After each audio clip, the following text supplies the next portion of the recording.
భారత్ మాతా key జై. జై సియారాం. ఇవాళ మన భారతదేశానికి స్వతంత్రం వచ్చే దినము. ఇవాళనే బ్రిటిష్ రాజ్యం మన భారతదేశం పైన నుంచి ఖతమైంది.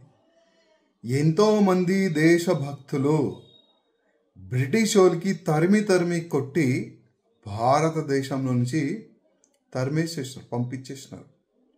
ఇవాళనే మన భారతదేశానికి స్వతంత్రం వచ్చే రోజు. కానీ దురదృష్టం ఏంటంటే చాలామంది ఇవాళ యువకులు నైట్ పూట మేలుకోవాలి, మధ్యాహ్నం వరకు పండుకోవాలి.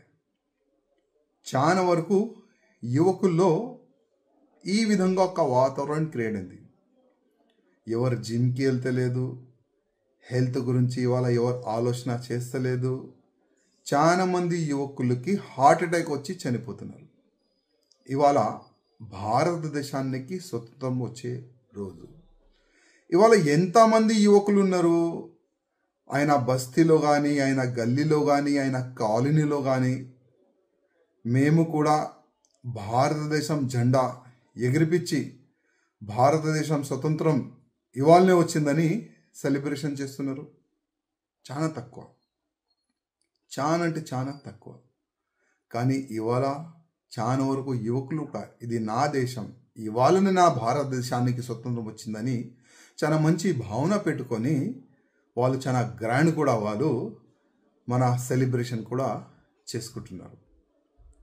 నేను ఆ యువకులకి సందేశం ఇవ్వాలనుకుంటున్నా. మధ్యాహ్నం మేలుకుంటారు అంటే నైట్ మేలుకుంటారు, మధ్యాహ్నం వరకు పండుకుంటారు. ఇవాళ ఒకవేళ ఆ సమయంలో మన పెద్దలు భారతదేశాన్ని స్వతంత్రం రావాలని పోరాడకపోతే, ఫైట్ చేయకపోతే ఇవాళ మీరు ఏదో ఒక బ్రిటిష్ ఇంటిలో గిన్నెలు సాఫ్ చేసేది యాద పెట్టుకోండి. కనీసం ఈ రోజైనా యావత్ తెలంగాణలో ఉన్న యువకులు రోడ్ పైన రావాలి, భారతదేశం జెండా పట్టుకొని రోడ్డు పైన రావాలి. ప్రధానమంత్రి మోదీ గారు అంటున్నారు హర్ ఘర్ జెండా. ఇవాళ చాలా మంది కార్యకర్తలు ఇంటింటికి భారతదేశం జెండా పంచుతున్నారు. మీ ఇంటి పైన పెట్టండి అని ఒక మంచి సందేశం ప్రధానమంత్రి మోదీ గారు ఇస్తున్నారు. కానీ ఆ మోదీ గారు ఇచ్చిన సందేశానికి ఎంతమంది ఫాలో చేస్తున్నారు కొద్దిగా ఆలోచన చేయాలి. యువకుల్లారా, ఇది ధర్మం మనది, ఇది దేశం మనది.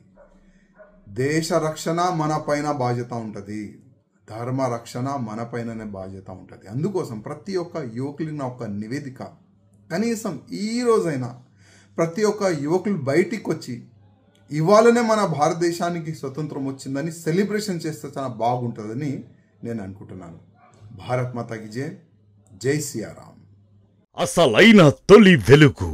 ఫాలో వాట్సాప్ @తొలి వెలుగు official.